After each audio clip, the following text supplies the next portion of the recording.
सत श्री अकाल, नमस्कार, आदाब। आप सब का मेरे इस यूट्यूब चैनल पर स्वागत है। जिमें कि तुहानू पता ही है कि आप सोशल साइंस दियाँ बहुत सारिया videos chapter wise NCERT books के विचों CBSE स्कूल्स के जोड़े बच्चे पढ़ रहे हैं उन्होंने लिए वीडियोज़ बनाने और सारे चैप्टर जोड़े है उन्होंने बच्चों आप डिटेल के डिस्कस करते हैं। सो अज आप पार्ट 3 लैके 10th क्लास के चैप्टर 1 रिसोर्सिस एंड डिवेलपमेंट का पार्ट 3 लैके हाजिर हैं। सो आओ शुरू करते हैं। आप इसके पिछले चैप्टर के लिए तुसी वीडियो नंबर 1 2 जी हैगी वो तुसी देख सकते हो इसकी कंटिन्यूटी वास्ते।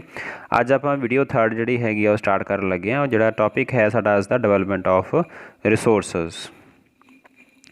Resources are vital for human survival as well as for maintaining the quality of life। ਜਿਹੜੇ रिसोर्सिस हैगे ने वो ह्यूमन सर्वाइवल वास्ते बहुत जरूरी ने और जिंदगी की जी क्वालिटी हैगी उसनू मेनटेन करने वास्ते बहुत जरूरी हैगे ने। It was believed that resources are free gifts of nature. काफ़ी समा हुण तक जिहड़ा हैगा विश्वास करते आए हैं, असीं पढ़ते भी आए हैं कि जिहड़े रिसोर्सिस ने वो सानू गिफ्ट हैगे ने फ्री नेचर वालों और इस करके जिहड़े हैगे वो साडे लई फ्री ने सारे जिहड़े रिसोर्सिस ने। As a result human beings used them indiscriminately and this has led to the following major problems। सो उन्होंने इस सोच के नाल की होया कि कुछ प्रॉब्लम्स आ गई उन्होंने रिसोर्सिस दे विच। सब तो पहली हैगी है depletion of resources for satisfying the greed of few individuals. जी रिसोर्सिस ने कुछ क लोगों ने अपने हत्थ च उन्होंने लै लिया, इस करके की होया कि कुछ क लोगों के लालच करके जिहड़े रिसोर्सिस सीगे वो डिपलीट हो गए। डिपलीट मीनस के खराब हो गए, उन्हां दे विच कमी आ गई। उस तो अगला रीजन साडे कोल है accumulation of resources in few hands. जदों ये रिसोर्सिस जिहड़े सीगे वो कुछ हत्थां दे विच चले गए, उन्हां नाल की होया in turn divided the society into 2 segments. जी सोसाइटी सी दो हिस्सों में वंडी गई, रिच एंड पुअर्स, जिन्हों को रिसोर्सिस सी और जिन्हों को रिसोर्सिस नहीं सीगे, haves and have nots. Rich and poor they which divide हो गई सी। उस बाद तीसरा प्रॉब्लम जी हैगी है इत्थे लिखी हुई है साडे कोल, indiscriminate exploitation of resources has led to global ecological crisis. ये जी इनडिस्क्रिमिनेट एक्सप्लोटेशन सी रिसोर्सिस की, ये सिर्फ लोकल प्रॉब्लम्स नहीं आईयां, ग्लोबल लैवल पर इकोलॉजिकल प्रॉब्लम्स जिहड़ियां सीगियां वो आ गई सीगियां। वार्मिंग जी ग्लोबल वार्मिंग असीं पढ़ते आए हैं, global warming, ozone layer depletion, environmental pollution and land degradation जिहड़ियां मेजर प्रॉब्लम्स हैगियां ने जिहड़ियां अज साडे सामने हैगियां ने। ये सारियां प्रॉब्लम्स जिहड़ियां इस सामने साडे आईयां ने और इन्हां प्रॉब्लम्स करके ही जिहड़ा हैगा साडी रिसोर्सिस दे विच प्रॉब्लम्स आ रही ने। उस तो अगे जे आपां गल करिए तां साडे कोल जिहड़ा हैगा an equitable distribution of resources has become essential for sustained quality of life and global peace। कह रहे हैं कि जी इक्को जी वंड हैगी आ रिसोर्सिस की वो होनी चाहिए आ, तां ही जिहड़ा हैगा सस्टेनड लाइफ जी हैगी अगे रन कर सकती है और ग्लोबल पीस हो सकती हैगी आ। इफ द प्रेजेंट ट्रेंड जिहड़ा प्रेजेंट ट्रेंड हैगा है रिसोर्स डिप्लीशन का by a few individuals and countries continues, the future of our planet is in danger। तो इस प्लैनट के उपर जिहड़ा हैगा फ्यूचर हैगा साडा लोकां दा वो बड़ा खतरे च हैगा। जिवें कि हुण असीं देख सकते हैं इत्थे जिहड़ा हैगा रिसोर्सिस की ओवर यूटिलाइजेशन हो रही है, लोड़ तो ज़्यादा वरतों हो रही है सिर्फ अपने लालच वास्ते। तो उस दे विच्चों ही एक प्रॉब्लम निकली हुई है जिहड़ी प्रेजेंटली चल रही है, फॉर एग्जाम्पल कोरोना वायरस हैगी है। So therefore resource planning is essential for sustainable existence of all forms of life. So सारियां जिन्नियां भी लाइफ दियां फॉर्म्स हैगियां ने, हर तरह की लाइफ वास्ते जी हैगी सस्टेनेबल डिवेलपमेंट जी हैगी है, सस्टेनेबल एग्जिस्टेंस हैगी उसकी प्लैनिंग करनी बहुत जरूरी है। Sustainable existence is a component of sustainable development. और further we are going to understand the meaning of sustainable development, जिवें कि असीं पहलां भी जूनीयर क्लासिस दे विच पढ़ चुके हैं कि what is sustainable development. Sustainable development जी हैगी आ, sustainable economic development means development should take place without damaging the environment and development in the present should not compromise with the needs of the future generations. So ਇਸ ਨੂੰ simple language ਜੇ ਅਸੀਂ ਸਮਝਣ ਦੀ ਕੋਸ਼ਿਸ਼ ਕਰੀਏ, ਜਿਹੜੀ ਸਸਟੇਨੇਬਲ ਡਿਵੈਲਪਮੈਂਟ ਹੈਗੀ ਆ ਉਹ ਕੁਛ ਇਸ ਤਰ੍ਹਾਂ ਦੀ ਡਿਵੈਲਪਮੈਂਟ ਹੈਗੀ ਆ ਕਿ ਅਸੀਂ ਆਪਣੀ ਡਿਵੈਲਪਮੈਂਟ ਵੀ ਕਰਨੀ ਹੈਗੀ ਆ, ਪਰ ਸਾਡੇ ਇਨਵਾਇਰਮੈਂਟ ਨੂੰ ਡੈਮੇਜ ਵੀ ਨਹੀਂ ਹੋਣਾ ਚਾਹੀਦਾ, ਔਰ ਸਾਡੀਆਂ ਲੋੜਾਂ ਵੀ ਪੂਰੀਆਂ ਹੋਣੀਆਂ ਚਾਹੀਦੀਆਂ, ਪਰ ਸ਼ਰਤ ਇਹ ਹੋਣੀ ਚਾਹੀਦੀ ਹੈ ਕਿ ਜਿਹੜੀਆਂ ਫਿਊਚਰ ਜਨਰੇਸ਼ਨਸ ਹੈਗੀਆਂ ਨੇ ਉਹਨਾਂ ਦੀਆਂ ਲੋੜਾਂ ਦਾ ਨੁਕਸਾਨ ਨਾ ਹੋਵੇ। ਇਸ ਨੂੰ ਅਸੀਂ ਕੀ ਬੋਲਦੇ ਹੈਗੇ ਆ ਜੀ, ਸਸਟੇਨੇਬਲ ਡਿਵੈਲਪਮੈਂਟ।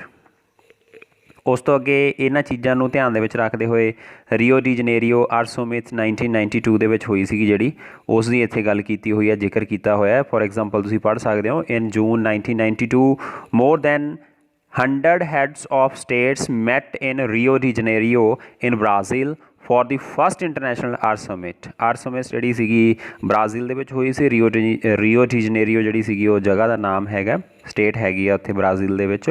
ਉੱਥੇ ਜਿਹੜੇ ਸੀਗੇ 100 ਹੈਡਸ ਜਿਹੜੇ ਸੀਗੇ ਉਹ ਮਿਲੇ ਸੀਗੇ, ਔਰ 1992 ਦੇ ਵਿੱਚ ਜਿਹੜੀ ਸੀ ਜਿਹੜੀ ਸੁਮਿਟ ਹੋਈ ਸੀਗੀ।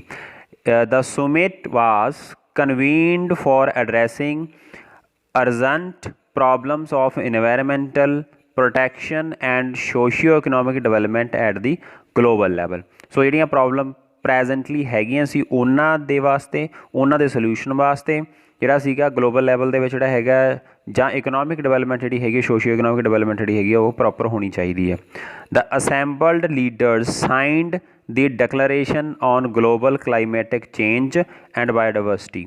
ਸੋ ਜਿਹੜੇ ਜਿੰਨੇ ਵੀ ਉੱਥੇ ਜਿਹੜੇ ਲੀਡਰਸ ਆਏ ਹੋਏ ਸੀ ਉਹਨਾਂ ਸਾਰਿਆਂ ਨੇ ਇੱਕ ਜਿਹੜੀ ਸੀਗੀ ਡੈਕਲੇਰੇਸ਼ਨ ਦੇ ਉੱਪਰ ਸਾਈਨ ਕੀਤੇ ਸੀਗੇ। ਇਸ ਦੇ ਵਿੱਚ ਕੀ ਸੀਗਾ, ਰੀਓ ਦੀ ਜਿਹੜੀ ਜਨੇਰੀਓ ਅਰਥ ਸਮਿਟ ਹੋਈ ਸੀਗੀ ਉਸ ਦੇ ਵਿੱਚ Rio convention ਐਂਡੋਸਡ the global forest principals and adapted agenda 21। ਉੱਥੇ ਜਿਹੜਾ ਸੀਗਾ ਏਜੰਡਾ 21 ਜਿਹੜਾ ਸੀ ਉਸ ਨੂੰ ਅਡਾਪਟ ਕੀਤਾ ਗਿਆ for achieving sustainable development in the 21st sanctuary. ਕਹਿੰਦੇ 21st ਸੈਂਚੁਰੀ ਤੱਕ ਅਸੀਂ ਜਿਹੜੀ ਹੈਗੀ ਹੈ ਡਿਵੈਲਪਮੈਂਟ ਉਸ ਨੂੰ ਪੂਰੀ ਤਰ੍ਹਾਂ ਸਸਟੇਨੇਬਲ ਡਿਵੈਲਪਮੈਂਟ ਜਿਹੜੀ ਹੈਗੀ ਆ ਉਹਨੂੰ ਬਣਾ ਦਿਆਂਗੇ। ਸੋ ਇਸ ਦੇ ਵਿੱਚ ਜਿਹੜਾ ਹੈਗਾ ਏਜੰਡਾ 21 ਆਇਆ ਹੈਗਾ। ਜੇ ਅਸੀਂ ਇਹਨੂੰ ਸਮਝਣਾ ਹੈਗਾ ਨਾ ਤਾਂ ਸਭ ਤੋਂ ਪਹਿਲਾਂ ਅਸੀਂ ਇੱਥੇ ਚੱਲਾਂਗੇ, ਇਸ ਪੇਜ ਦੇ ਉੱਪਰ ਅੱਗੇ ਸਾਡੇ ਕੋਲ ਲਿਖਿਆ ਹੋਇਆ ਹੈ it is the declaration signed by world leader in 1992। ਅਸੀਂ ਪਿੱਛੇ ਪੜ੍ਹ ਚੁੱਕੇ ਹਾਂ ਇਸ ਨੂੰ। United Nation conference on environment development ਵਿਚ took place at Rio de Janeiro Brazil. ਇਹ ਆਪਾਂ ਪਹਿਲਾਂ ਡਿਸਕਸ ਕਰ ਚੁੱਕੇ ਹਾਂ। ਇਸ ਦਾ ਏਮ ਕੀ ਸੀਗਾ ਜੀ, aim at achieving global sustainable development. It is an agenda to combat environmental damage, poverty, disease through global cooperation on common interests, mutual needs and shared responsibilities। ਸੋ ਇਸ ਦੇ ਵਿੱਚ ਜਿਹੜੀ ਹੈਗੀ ਹੈ ਇਨਵਾਇਰਮੈਂਟਲ ਡੈਮੇਜ ਹੈਗੇ ਨੇ ਜਿਹੜੇ, ਜਾਂ ਪੋਵਰਟੀ ਹੈਗੀ ਹੈ, ਜਾਂ ਡਿਸੀਜ਼ਸ ਹੈਗੀਆਂ ਨੇ, ਜਾਂ ਗਲੋਬਲ ਕੋਆਪਰੇਸ਼ਨ ਦੇ ਥਰੂ ਉਹਨਾਂ ਸਾਰੀਆਂ ਚੀਜ਼ਾਂ ਨੂੰ ਖਤਮ ਕਰਨਾ ਹੈ। ਸੋ ਇਹ ਕਾਮਨ ਇੰਟਰਸਟ ਹੋਣਾ ਚਾਹੀਦਾ ਔਰ ਮਿਊਚੁਅਲ ਨੀਡ ਹੋਣੀ ਚਾਹੀਦੀ ਆ, ਮਤਲਬ ਕਿ ਇੱਕ ਦੂਸਰੇ ਦੀ ਜ਼ਰੂਰਤ ਹੈਗੀ ਆ, ਹੈਲਪ ਦੇ ਥਰੂ ਅਸੀਂ ਇਹਨੂੰ ਜਿਹੜਾ ਹੈਗਾ ਸ਼ੇਅਰਡ ਰਿਸਪੋਂਸਿਬਿਲਿਟੀਜ਼, ਵੀ ਇਹ ਨਹੀਂ ਹੈ ਕਿ ਮੇਰੀ ਜ਼ਿੰਮੇਵਾਰੀ ਨਹੀਂ ਹੈ ਇਹ ਤੇਰੀ ਜ਼ਿੰਮੇਵਾਰੀ ਹੈ। ਸੋ ਇਹਨਾਂ ਚੀਜ਼ਾਂ ਦਾ ਨਹੀਂ ਹੋਣਾ ਚਾਹੀਦਾ। ਇਹ ਸਾਰੀ ਜਿਹੜੀ ਹੈਗੀ ਆ ਮਿਊਚੁਅਲ ਨੀਡਸ ਹੈਗੀਆਂ ਨੇ, ਇੱਕ ਦੂਸਰੇ ਦੀ ਜ਼ਰੂਰਤ ਹੈ ਔਰ ਸ਼ੇਅਰਡ ਰਿਸਪੋਂਸਿਬਿਲਿਟੀਜ਼ ਹੈਗੀਆਂ ਨੇ। ਸੋ ਸਾਰਿਆਂ ਨੇ ਅਸੀਂ ਨੂੰ ਜਿਹੜਾ ਹੈਗਾ ਅਸੀਂ ਖਤਮ ਕਰਨਾ ਹੈਗਾ। One major objective of agenda 21 is that every local government should ਡਰਾ ਇਟਸ ਓਨ ਲੋਕਲ ਏਜੰਡਾ 21। ਸੋ ਇਸ ਦੇ ਵਿੱਚ ਜਿਹੜੇ ਸਾਰੀਆਂ ਸਰਕਾਰਾਂ ਜਿਹੜੀਆਂ ਹੈਗੀਆਂ ਉਹ ਆਪਣੇ ਆਪਣੇ ਲੈਵਲ 'ਤੇ ਕੰਮ ਕਰਨਗੀਆਂ। ਉਸ ਤੋਂ ਬਾਅਦ ਹੈ ਸਾਡੇ ਕੋਲ ਅਗਲਾ ਰਿਸੋਰਸ ਪਲੈਨਿੰਗ। ਰਿਸੋਰਸ ਪਲੈਨਿੰਗ ਜਿਹੜਾ ਹੈਗਾ ਇੱਕ ਇਸ ਤਰ੍ਹਾਂ ਦਾ ਟੌਪਿਕ ਹੈ ਜਿਹੜਾ ਸਾਨੂੰ ਸ਼ਾਇਦ ਬੜਾ ਮੁਸ਼ਕਿਲ ਸਮਝ ਆਉਂਦਾ ਹੈਗਾ, ਪਰ ਬਹੁਤ ਈਜ਼ੀ ਹੈ। ਆਪਾਂ ਹੋਰ ਵੀ ਈਜ਼ੀ ਇਸਨੂੰ ਬਣਾਉਣ ਦੀ ਕੋਸ਼ਿਸ਼ ਕਰਾਂਗੇ। Planning is the widely accepted strategy for judicious use of resources. So ਇੱਥੇ 10th ਕਲਾਸ ਦੇ ਵਿੱਚ ਤੁਸੀਂ ਸਮਝਣ ਦੀ ਕੋਸ਼ਿਸ਼ ਕਰੋ ਕਿ ਪਲੈਨਿੰਗ ਕੀ ਹੈ। ਪਲੈਨਿੰਗ ਜਿਹੜੀ ਹੈਗੀ ਇੱਕ ਵਾਈਡਲੀ ਅਸੈਪਟਡ ਸਟ੍ਰੈਟਜੀ ਹੈਗੀ ਆ, ਵੀ ਕਿਸੇ ਵੀ ਚੀਜ਼ ਨੂੰ ਜੁਡੀਸ਼ੀਅਸ ਯੂਜ਼ ਮਤਲਬ ਪ੍ਰੋਪਰ ਤਰੀਕੇ ਨਾਲ ਯੂਜ਼ ਕਰਨਾ ਹੋਵੇ ਨਾ ਤਾਂ ਉਹਨੂੰ ਕਹਿੰਦੇ ਨੇ ਕਿ ਪਲੈਨਿੰਗ ਕਰੋ ਇਹਦੀ ਪਹਿਲੇ। ਇਟਸ ਇੰਪੋਰਟੈਂਟ ਜਿਹੜੀ ਇਟ ਹੈਜ਼ ਇੰਪੋਰਟੈਂਸ, ਜਿਹੜੀ ਇਸ ਦੀ ਇੰਪੋਰਟੈਂਸ ਹੈਗੀ ਆ ਉਹ ਕੀ ਹੈ, ਇਨ ਕੰਟਰੀ ਲਾਈਕ ਇੰਡੀਆ ਵਿਚ has enormous diversity in availability of resources. ਜਿਹੜੇ ਰਿਸੋਰਸਿਸ ਹੈਗੇ ਉਹਨਾਂ ਦੇ ਵਿੱਚ ਜਿਹੜੀ ਹੈਗੀ ਆ ਡਾਇਵਰਸਿਟੀ ਕਾफ़ी ज़्यादा हैगी और लोग कई तरह के हैगे, बहुत सारे जोड़े है रिसोर्सिस हैगे ने। So there are regions which are rich in certain types of resources but are deficient in some other areas. कुछ areas ज़्यादा हैगे ने, कुछ areas घट हैगे ने. There are some regions which can be considered self-sufficient in terms of the availability of resources, and there are some regions which have acute shortage of some vital resources. ਜਿਵੇਂ ਤੁਹਾਡੇ ਨਾਲ ਮੈਂ ਪਹਿਲਾਂ ਹੀ ਗੱਲ ਕਰ ਚੁੱਕਿਆ ਹਾਂ. ਐਗਜ਼ਾਮਪਲ ਦੇ ਤੌਰ ਤੇ ਆਪਾਂ ਨੀਚੇ ਦੇਖ ਸਕਦੇ ਹੈਗੇ ਹਾਂ ਕਿ for example the states of Jharkhand, Chhattisgarh, Madhya Pradesh ਜਿਹੜੀਆਂ ਹੈਗੀਆਂ ਨੇ ਰਿਚ ਇਨ ਮਿਨਰਲਸ, ਕੋਲ ਡੈਪੋਜ਼ਿਟਸ. ਮਿਨਰਲਸ ਵੀ ਕਾਫੀ ਹੈਗੇ ਨੇ, ਕੋਲ ਡੈਪੋਜ਼ਿਟਸ ਵੀ ਹੈਗੇ ਨੇ. ਉਸ ਤੋਂ ਬਾਅਦ ਜਿਹੜੇ ਹੈਗੇ ਅਰੁਣਾਚਲ ਪ੍ਰਦੇਸ਼ ਦੀ ਜੇ ਗੱਲ ਕਰੀਏ, it has abundance of water resources but lacks in infrastructure development. ਪਾਣੀ ਕਾਫੀ ਹੈਗਾ ਇਹਦੇ ਕੋਲ, ਪਰ ਇਹਦੇ ਵਿੱਚ ਕੀ ਹੈਗਾ ਕਿ ਇੰਫਰਾਸਟਰਕਚਰਲ ਡਿਵੈਲਪਮੈਂਟ ਜਿਹੜੀ ਹੈਗੀ ਆ ਉਹ ਬਹੁਤ ਘੱਟ ਹੈਗੀ ਆ. ਮੀਨਸ ਕਿ ਉਸ ਪਾਣੀ ਨੂੰ ਵਰਤਣ ਦੇ ਲਈ ਜਿਹੜਾ ਹੈਗਾ ਇੱਥੇ ਟੈਕਨੋਲੋਜੀ ਜ਼ਿਆਦਾ ਡਿਵੈਲਪ ਨਹੀਂ ਹੋ ਪਾਈ.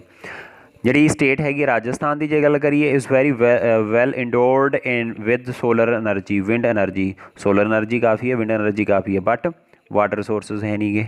ਸੋ ਦੋਨੋਂ ਸਟੇਟਸ ਨੂੰ ਜੇ ਅਸੀਂ ਕੰਪੇਅਰ ਕਰੀਏ ਇੱਥੇ, ਤਾਂ ਸਾਡੇ ਕੋਲ ਜਿਹੜਾ ਹੈਗਾ ਹੈ ਰਾਜਸਥਾਨ ਦੇ ਵਿੱਚ ਸੋਲਰ ਐਨਰਜੀ, ਵਿੰਡ ਐਨਰਜੀ ਹੈਗੀ ਆ, ਪਰ ਜਿਹੜਾ ਹੈਗਾ ਅਰੁਣਾਚਲ ਪ੍ਰਦੇਸ਼ ਹੈ ਉਸ ਦੇ ਵਿੱਚ ਜਿਹੜਾ ਹੈਗਾ ਪਾਣੀ ਹੈ ਅਤੇ ਰਾਜਸਥਾਨ ਦੇ ਵਿੱਚ ਪਾਣੀ ਦੀ ਕਮੀ ਹੈ. ਸੋ ਦੋਨੋਂ ਚੀਜ਼ਾਂ ਦੇ ਵਿੱਚ ਅਲੱਗ ਆਪੋਜ਼ਿਟ ਕਮੀਆਂ ਹੈਗੀਆਂ ਨੇ.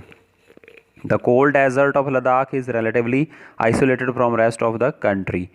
It has very rich cultural heritage, but it is deficient in water infrastructure and some vital minerals. So ਇੱਥੇ ਜਿਹੜਾ ਹੈਗਾ ਲਦਾਖ ਹੈ, ਇੱਥੇ ਵੀ ਕਾਫੀ ਕਮੀਆਂ ਹੈਗੀਆਂ ਨੇ, ਇੰਫਰਾਸਟਰਕਚਰ ਦੀ ਵੀ ਕਮੀ ਆ, ਵਾਈਟਲ ਮਿਨਰਲਸ ਵੀ ਜਿਹੜੇ ਹੈਗੇ ਇੱਥੇ ਨਹੀਂ ਹੈਗੇ. So this calls the balance resource planning at the national, state, regional and local levels. ਸੋ ਇੱਥੇ ਇਹਨਾਂ ਚੀਜ਼ਾਂ ਨੇ ਪ੍ਰੋਬਲਮਸ ਕਰਕੇ ਜਿਹੜੀਆਂ ਅਸੀਂ ਪੜ੍ਹ ਕੇ ਆਏ ਹਾਂ ਹੁਣ, ਇਹਨਾਂ ਕਰਕੇ ਸਾਨੂੰ ਜ਼ਰੂਰਤ ਪੈਂਦੀ ਹੈ ਕਿ ਸਾਨੂੰ ਪਲੈਨਿੰਗ ਦੀ ਲੋੜ ਹੈਗੀ ਹੈ. ਉਸ ਤੋਂ ਬਾਅਦ 'ਚ ਹੈਗਾ resource planning in India. India ਦੇ ਵਿੱਚ ਜਿਹੜਾ ਹੈਗਾ ਰਿਸੋਰਸ ਪਲੈਨਿੰਗ ਦੀ ਜੇ ਅਸੀਂ ਗੱਲ ਕਰੀਏ ਤਾਂ ਇਸ ਦੇ ਵਿੱਚ ਕੀ ਹੈ ਸਾਡੇ ਕੋਲ resource planning in India. Resource planning is a complex process which involves, ਇਹਦੇ ਅਲੱਗ-ਅਲੱਗ ਪੋਰਸ਼ਨਸ ਹੈਗੇ ਨੇ, ਪਾਰਟਸ ਹੈਗੇ ਨੇ ਜਿਨ੍ਹਾਂ ਨੂੰ ਸਮਝਣਾ ਪੈਂਦਾ ਹੈ. Identification and inventory of resources across the regions of the country. Country ਦੇ ਰੀਜਨਸ ਹੈਗੇ ਨੇ ਜਿਹੜੇ ਅਲੱਗ-ਅਲੱਗ ਤਰ੍ਹਾਂ ਦੇ ਹੈਗੇ ਆ, ਉਹਨਾਂ ਦੇ ਵਿੱਚ ਆਈਡੈਂਟੀਫਾਈ ਕਰਨਾ ਪੈਂਦਾ ਕਿ ਉੱਥੇ ਕੀ ਹੈ. ਉਹ ਕਿਵੇਂ ਆਈਡੈਂਟੀਫਾਈ ਕਰਦੇ ਹਾਂ ਅਸੀਂ? Surveying, mapping and quantitative estimation and measurements of the resources.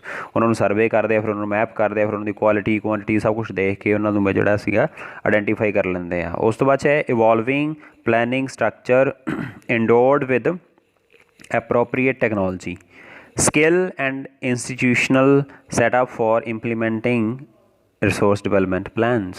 ਉਸ ਤੋਂ ਬਾਅਦ ਜਦੋਂ ਆਈਡੈਂਟੀਫਿਕੇਸ਼ਨ ਹੋ ਜਾਂਦੀ ਹੈ, ਫਿਰ ਇੰਸਟੀਟਿਊਸ਼ਨਲ ਡਿਵੈਲਪਮੈਂਟ ਹੁੰਦੀ ਹੈ ਕਿ ਉਸ ਨੂੰ ਕਿਵੇਂ ਡਿਵੈਲਪ ਕਰਨਾ ਹੈ, ਕਿਹੜੀ ਸਕਿੱਲਸ ਦੀ ਜ਼ਰੂਰਤ ਹੈ, ਕਿਹੜੀ ਇੰਸਟੀਟਿਊਸ਼ਨ ਦੀ ਜ਼ਰੂਰਤ ਹੈ, ਕਿਸ ਤਰ੍ਹਾਂ ਦੀ ਟੈਕਨੋਲੋਜੀ ਚਾਹੀਦੀ ਹੈਗੀ ਹੈ. ਇਸ ਤਰ੍ਹਾਂ ਦੇ ਜਿਹੜੇ ਹੈਗੇ ਪੁਆਇੰਟਸ ਨੇ ਇਸ ਦੇ ਵਿੱਚ. ਉਸ ਤੋਂ ਬਾਅਦ ਜੇ ਅਸੀਂ ਥਰਡ ਗੱਲ ਕਰੀਏ, matching the resources development plan with overall national development plans. ਤੋ ਇਹਦੇ ਵਿੱਚ ਜਿਹੜਾ ਹੈਗਾ ਡਿਵੈਲਪਮੈਂਟ ਪਲਾਨਸ ਜਿਹੜੇ ਹੈਗੇ ਆ ਉਹਨਾਂ ਨੂੰ ਵਿੱਚ ਇੰਟਰੋਡਿਊਸ ਕਰਨਾ ਪੈਂਦਾ. So India has made concerted efforts for achieving the goals of resources planning right from the first 5-year plan launched after independence. ਤਾਂ ਉੱਥੋਂ ਹੀ ਜਿਹੜਾ ਹੈਗਾ ਇਹ ਰਿਸੋਰਸਿਸ ਦੀ ਜਿਹੜੀ ਪਲੈਨਿੰਗ ਹੈਗੀ ਆ ਚੱਲਦੀ ਆ ਰਹੀ ਹੈਗੀ ਆ. ਜੇ ਅੱਗੇ ਅਸੀਂ ਗੱਲ ਕਰੀਏ ਜਿਹੜੀ ਰਿਸੋਰਸਿਸ ਦੀ ਅਵੇਲੇਬਿਲਿਟੀ ਹੈਗੀ ਆ, ਰਿਸੋਰਸਿਸ ਦੀ ਇਸ necessary condition for development of any reason. Resources the planning ਬਹੁਤ ਜ਼ਰੂਰੀ ਹੈਗੀ ਹੈ ਜੀ. ਰਿਸੋਰਸਿਸ ਹੋਣੇ ਵੀ ਚਾਹੀਦੇ, ਉਹਨਾਂ ਦੀ ਪਲੈਨਿੰਗ ਵੀ ਹੋਣੀ ਚਾਹੀਦੀ ਹੈ. But mere availability of resources is in the absence of correspondence changes in technology and institution may hinder development. Technology ਵੀ ਹੋਣੀ ਚਾਹੀਦੀ ਆ, ਇੰਸਟੀਟਿਊਸ਼ਨਸ ਵੀ ਹੋਣੇ ਚਾਹੀਦੇ ਆ, ਫਿਰ ਹੀ ਜਿਹੜਾ ਹੈਗਾ ਉਸ ਦੀ ਡਿਵੈਲਪਮੈਂਟ ਪ੍ਰੋਪਰ ਹੋ ਸਕਦੀ ਹੈਗੀ ਆ. There are many reasons in our country that are rich in resources but these are included in economically backward regions. Resources ਕਾਫੀ ਨੇ ਪਰ ਇਕਨੋਮਿਕਲੀ ਬੈਕਵਰਡ ਨੇ. ਕਿਉਂ? ਕਿਉਂਕਿ ਉੱਥੇ ਜਿਹੜੀ ਹੈਗੀ ਆ ਟੈਕਨੋਲੋਜੀ ਔਰ ਇੰਸਟੀਟਿਊਸ਼ਨਲ ਡਿਵੈਲਪਮੈਂਟ ਪ੍ਰੋਪਰ ਨਹੀਂ ਹੋ ਪਾਈ. On the contrary there are some regions which have a poor resource base but they are economically developed. ਪਰ ਉਹਨਾਂ ਦੇ ਵਿੱਚ ਜਿਹੜਾ ਹੈਗਾ ਪੂਅਰ ਰਿਸੋਰਸਿਸ ਨੇ ਪਰ ਉਹ ਕਾਫੀ ਡਿਵੈਲਪ ਹੈਗੇ ਨੇ. ਸੋ ਜੇ ਅਸੀਂ ਗੱਲ ਕਰੀਏ ਇੱਥੇ the history of the colonization reveals that rich resources in colonies were the main attraction. ਸੋ ਜਿਹੜੇ ਅੰਗਰੇਜ਼ ਆਏ ਸੀ ਇੱਥੇ ਕਲੋਨੀਜ਼ ਬਣਾਈਆਂ ਸੀ ਉਹਨਾਂ ਨੇ, ਉਹ ਇਸੇ ਕਰਕੇ ਆਏ ਸੀ ਕਿ ਇੱਥੇ ਰਿਸੋਰਸਿਸ ਬਹੁਤ ਜ਼ਿਆਦਾ ਸੀਗੇ। It was primarily the higher level of technological development of the colonizing countries that helped them to exploit resources of other regions and establish their supremacy over the colonies। ਸੋ ਇੱਥੇ ਜਿਹੜੇ ਹੈਗੇ ਆ ਹਾਇਰ ਲੈਵਲ ਦੀ ਜਿਹੜੀ technology ਹੈਗੀ ਆ ਉਹਦੀ development ਹੋਈ ਤਾਂ ਕਿ ਜਿਹੜੀਆਂ ਕੰਟਰੀਜ਼ ਹੈਗੀਆਂ ਨੇ ਉਸ ਰਿਸੋਰਸਿਸ ਨੂੰ ਐਕਸਪਲੋਇਟ ਕਰ ਸਕਣ ਔਰ ਰੀਜ਼ਨਸ ਜਿਹੜੇ ਸੀਗੇ ਉਹਨਾਂ ਦੇ ਵਿੱਚ ਜਿਹੜਾ ਸੀਗਾ ਸੁਪਰੀਮੇਸੀ ਜਿਹੜੀ ਹੈਗੀ ਆ ਉਸ ਨੂੰ ਉਹ ਆਪਣੀ ਨੂੰ ਐਸਟੈਬਲਿਸ਼ ਕਰ ਸਕਣ। ਉਸ ਤੋਂ ਬਾਅਦ ਜੇ ਗੱਲ ਕਰੀਏ therefore resources can contribute to development only when they are accompanied by appropriate technological development and institutional changes।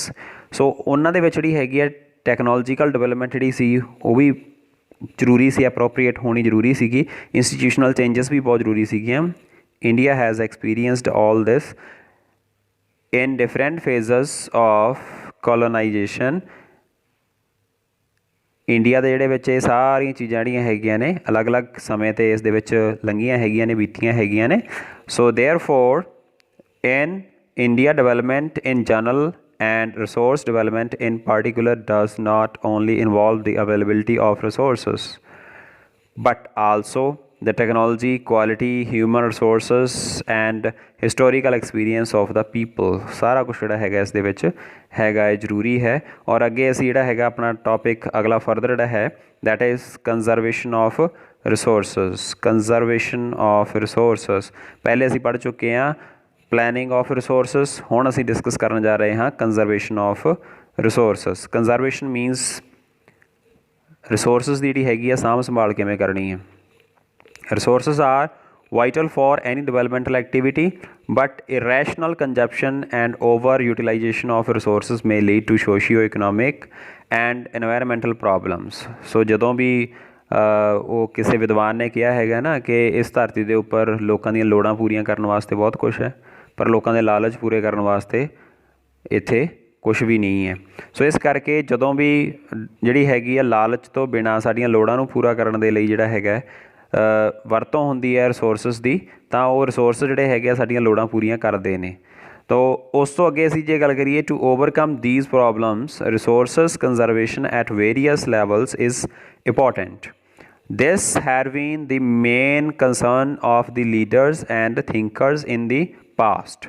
ਸੋ ਇਹ ਜਿਹੜੇ ਹੈਗੇ ਆ ਜਿਹੜੇ ਪੁਰਾਣੇ ਜਿਹੜੇ ਸਾਡੇ ਥਿੰਕਰਸ ਸੀਗੇ, ਲੀਡਰ ਸੀਗੇ, ਉਹਨਾਂ ਨੇ ਵੀ ਇਹ ਚੀਜ਼ਾਂ ਜਿਹੜੀਆਂ ਕਹੀਆਂ ਸੀਗੀਆਂ। ਦੇਖੋ ਮੈਂ ਜਿਹੜੀ ਗੱਲ ਕੀਤੀ ਹੈਗੀ ਤੁਹਾਡੇ ਨਾਲ ਉਹ ਇੱਥੇ ਸਾਡੇ ਕੋਲ ਆ ਗਈ ਹੈ।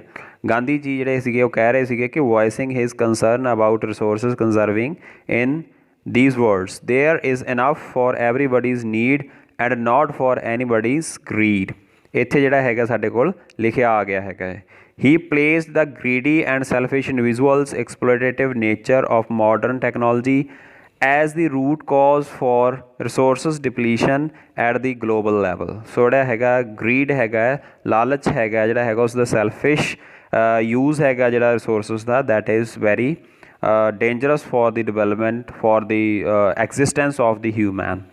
So he was against mass production and wanted to replace it with the production by the masses। So mass production ਵਾਸਤੇ ਨਹੀਂ ਸੀਗਾ ਉਹਨਾਂ ਦਾ, ਜਿਹੜਾ ਸੀਗਾ ਸੋਚ ਸੀ production by the masses। ਇਹ ਜਿਹੜੀ ਸੀਗੀ ਇਸ ਦੇ ਵਿੱਚ ਗੱਲ ਹੋ ਰਹੀ ਹੈਗੀ ਹੈ। ਬਾਕੀ ਆਪਾਂ ਤੁਹਾਨੂੰ ਅਗਲੇ ਵੀਡੀਓ ਦੇ ਵਿੱਚ ਮਿਲਦੇ ਹਾਂ ਤਾਂ ਕਿ ਇਹ ਵੀਡੀਓ ਜਿਹੜੀ ਹੈਗੀ ਜ਼ਿਆਦਾ ਲੰਬੀ ਨਾ ਹੋ ਜਾਏ। ਸੋ ਆਪਾਂ ਅਗਲੀ ਵੀਡੀਓ ਦੇ ਵਿੱਚ ਅਗਲਾ ਫਰਦਰ ਜਿਹੜੇ ਹੈਗੇ ਆ ਆਪਾਂ ਲੈ ਕੇ ਤੁਹਾਡੇ ਨਾਲ ਡਿਸਕਸ ਕਰਾਂਗੇ। ਲੈਂਡ ਰਿਸੋਰਸਿਸ ਜਿਹੜੇ ਹੈਗੇ ਆ ਉਹਨਾਂ ਨੂੰ ਡਿਸਕਸ ਕਰਾਂਗੇ ਤੁਹਾਡੇ ਨਾਲ। ਓਕੇ ਜੀ, ਤਦ ਤੱਕ ਲਈ ਤੁਹਾਨੂੰ ਸਭ ਨੂੰ ਸਤਿ ਸ਼੍ਰੀ ਅਕਾਲ। ਸੋ ਤੁਸੀਂ ਦੇਖਦੇ ਰਹੋ ਮੇਰਾ ਇਹ ਚੈਨਲ ਰਾਮ ਸਿੰਘ ਜਲਾਲ ਤਾਂ ਕਿ ਤੁਹਾਨੂੰ ਜਿਹੜੀਆਂ ਹੈਗੀਆਂ ਸਾਰੀਆਂ ਵੀਡੀਓਜ਼ ਦੀਆਂ ਅਪਡੇਟਸ ਮਿਲਦੀਆਂ ਰਹਿਣ। ਇਸ ਨੂੰ ਸਬਸਕ੍ਰਾਈਬ ਲਾਈਕ ਕਮੈਂਟ ਸ਼ੇਅਰ ਜ਼ਰੂਰ ਕਰਦੇ ਰਹੋ ਕਿਉਂਕਿ ਇਹਦੇ ਨਾਲ ਤੁਹਾਨੂੰ ਜਿਹੜੀਆਂ ਹੈਗੀਆਂ ਨਵੀਆਂ ਵੀਡੀਓਜ਼ ਦੀ ਅਪਡੇਟ ਮਿਲ ਜਾਏਗੀ।